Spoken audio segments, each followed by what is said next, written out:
बच्चों, कैसे हो आप लोग। मैं संदीप कुमार यादव। आज बच्चों हम बात करने वाले हैं कार्बन एंड इट्स कंपाउंड के एक बहुत ही ज्यादा इंपॉर्टेंट टॉपिक के बारे में, जिसका नाम है कोवैलेंट बॉन्ड। आज हम बच्चों पढ़ेंगे कोवैलेंट बॉन्ड के बारे में, और आज हम पढ़ने वाले हैं कि कोवैलेंट बॉन्ड होता क्या है और कोवैलेंट बॉन्ड को पहचानेंगे कैसे और कोवैलेंट बॉन्ड का नेचर क्या होता है, इसके बारे में बच्चों आज हम पढ़ने वाले हैं। तो वीडियो को बच्चों पूरा देखकर जाना है, और पसंद आने पे बच्चों वीडियो को लाइक और सब्सक्राइब जरूर कर देना, ठीक है बच्चों। तो बिना टाइम बर्बाद किए हुए हम वीडियो को शुरू करते हैं। तो बच्चों कोवैलेंट बॉन्ड क्या होता है बच्चों? The chemical bond in which pairs of electron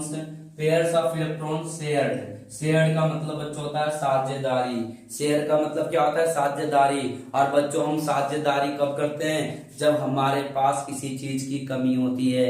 जब हमारे पास किसी चीज की कमी होती है तो हम क्या कर लेते हैं? साझेदारी कर लेते हैं। तो बच्चों कोवैलेंट बॉन्ड में भी यही होता है। जिसके पास इलेक्ट्रॉन की कमी होती है वो अपने आप को स्टेबल करने के लिए, अपने आप को स्थिर बनाए रखने के लिए वो शेयरिंग कर लेता है, यानी कि साझेदारी कर लेता है। अब बच्चों किसके पास इलेक्ट्रॉन की कमी होती है? नॉन मेटल के पास इलेक्ट्रॉन की कमी होती है। इसलिए बच्चों जो कोवैलेंट बॉन्ड होता है वो हमेशा नॉन मेटल और नॉन मेटल के बीच में बनता है, यानी कि अधातु और अधातु के बीच में बनता है।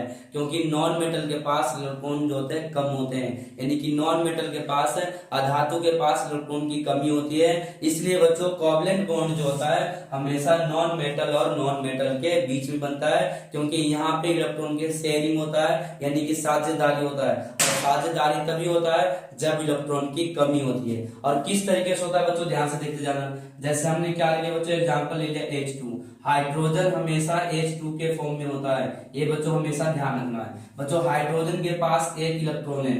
हाइड्रोजन के पास कितने बच्चों? एक इलेक्ट्रॉन है। और दूसरे हाइड्रोजन के पास भी एक इलेक्ट्रॉन होगा। अब बच्चों हमने 9वीं क्लास में पढ़ा था KLMN के बारे में पढ़ा था। हमने पढ़ा था कि K में हमेशा 2 इलेक्ट्रॉन होना चाहिए। अगर किसी एलिमेंट को स्टेबल होना है, अपने आप को स्थिर बनाए रखना है, तो K में 2 इलेक्ट्रॉन होना चाहिए, L में 8 इलेक्ट्रॉन होना चाहिए, M में भी 8 होना चाहिए, और N में भी कितने होना चाहिए? 8 होना चाहिए। तभी है जो एलिमेंट है जो स्टेबल हो पाएगा। लेकिन बच्चों हाइड्रोजन पे ध्यान दो, हाइड्रोजन के पास तो एक ही इलेक्ट्रॉन है, ये अपने आप को कैसे स्टेबल कर पाएगा? तो बच्चों अपने आप को स्टेबल करने के लिए दूसरे हाइड्रोजन के साथ जुड़ जाएगा, और जुड़ने के बाद कहेगा भाई मुझे एक इलेक्ट्रॉन दे दे। इससे क्या करेगा बच्चों? एक इलेक्ट्रॉन ले लेगा, और दूसरा हाइड्रोजन जो है वो भी इससे एक इलेक्ट्रॉन ले लेगा। यहाँ पे बच्चों क्या हो गया? शेयरिंग हो गया, साझेदारी हो गया। शेयरिंग का मतलब क्या होता है बच्चों? मैं 1 रुपया दे रहा हूँ, तुम भी मुझे 1 रुपया दो। मैं तुम्हें 10 रुपया दे रहा हूँ, तुम भी मुझे 10 रुपया दो। तभी तो शेयरिंग होगा, तभी तो साझेदारी होगा। ऐसा तो नहीं हो सकता कि मैंने तुम्हें 100 रुपया दिया, तुम मुझे 2 रुपया दो। इसे हम साझेदारी नहीं कहेंगे, इसे हम शेयरिंग नहीं कहेंगे। शेयरिंग का मतलब होता है अगर मैं 10 रुपए दे रहा हूं तो तुम्हें भी 10 रुपया देना पड़ेगा, अगर मैं 20 रुपया दे रहा हूं तो तुम्हें भी 20 रुपया देना पड़ेगा। ये शेयरिंग होता है, यानी कि साझेदारी होता है। तो बच्चों यहाँ पे कितने पेयर ऑफ इलेक्ट्रॉन की शेयरिंग हो रहा है? कितने जोड़ी इलेक्ट्रॉन की शेयरिंग हो रहा है बच्चों? 2 पेयर्स ऑफ इलेक्ट्रॉन की शेयरिंग हो रहा है, यानी कि 2 जोड़ी इलेक्ट्रॉन की साझेदारी हो रहा है, ठीक है बच्चों। और जहां पे भी 2 पेयर्स ऑफ इलेक्ट्रॉन की शेयरिंग होता है वहां, सॉरी, जहां पे भी 1 पेयर ऑफ इलेक्ट्रॉन की शेयरिंग होगा, एक जोड़ी इलेक्ट्रॉन की साझेदारी होगा, उसे हम सिंगल बॉन्ड कहते हैं, मतलब एकल आवरण कहते हैं। बच्चों हाइड्रोजन के बीच में जो बॉन्ड बनता है, हाइड्रोजन के बीच में जो आवरण बनता है वो सिंगल बॉन्ड होता है। देखो बच्चों ये सिंगल बॉन्ड का साइन हो गया हमारा, समझ में आ गया बच्चों। तो यहाँ पे 1 पेयर ऑफ इलेक्ट्रॉन की शेयरिंग हो रहा है, एक जोड़ी इलेक्ट्रॉनों की साझेदारी हो रहा है। तो जहां पे भी 1 पेयर ऑफ इलेक्ट्रॉन की शेयरिंग होगा, जहां पे भी एक जोड़ी इलेक्ट्रॉन की शेयरिंग होगा, साझेदारी होगा, उसे हम क्या कहेंगे बच्चों? सिंगल बॉन्ड कहेंगे। अब देखो बच्चों दूसरी बात करते हैं, O2 के बारे में आ जाते हैं। बच्चों ऑक्सीजन के लास्ट में कितने इलेक्ट्रॉन होते हैं? 6 इलेक्ट्रॉन होते हैं, तो पता ही है। ऑक्सीजन के एटॉमिक नंबर 8 होता है, पहले में 2 भरेंगे, फिर कितना भरेंगे बच्चों? 6 भरेंगे। होना कितना चाहिए? 8 होना चाहिए। तो क्या बच्चों ऑक्सीजन स्टेबल है? नहीं है।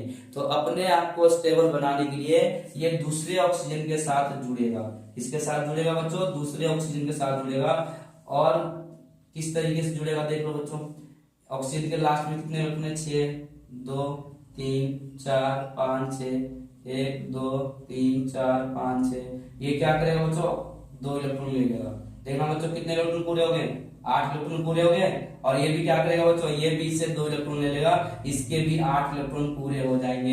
यानी कि बच्चों यहाँ पे कितने पेयर ऑफ इलेक्ट्रॉन की शेयरिंग हो रहा है, कितने जोड़ी इलेक्ट्रॉनों की साझेदारी हो रहा है बच्चों, यहाँ पे 2 पेयर्स ऑफ इलेक्ट्रॉन, मतलब 2 जोड़ी इलेक्ट्रॉनों की साझेदारी हो रहा है। जहां पे भी 2 पेयर्स ऑफ इलेक्ट्रॉन की साझेदारी होगा, 2 जोड़ी इलेक्ट्रॉनों की साझेदारी होगा, उसे हम डबल बॉन्ड कहेंगे। तो बच्चों ऑक्सीजन जो होता है, ऑक्सीजन के साथ हमेशा कौन सा बॉन्ड बनाता है, डबल बॉन्ड बनाता है, यानी कि द्विआबंध बनाता है। क्योंकि यहाँ पे 2 पेयर्स ऑफ इलेक्ट्रॉन मतलब 2 जोड़ी इलेक्ट्रॉनों के साझेदारी हो रहा है, यानी कि 4 इलेक्ट्रॉनों के जो शेयरिंग हो रहा है। ठीक है बच्चों, एक और बात करते हैं बच्चों, तीसरे पे आ जाते हैं। बच्चों हमने क्या किया, नाइट्रोजन ले लिया। बच्चों नाइट्रोजन के एटॉमिक नंबर कितना होता है बच्चों, 7 होता है।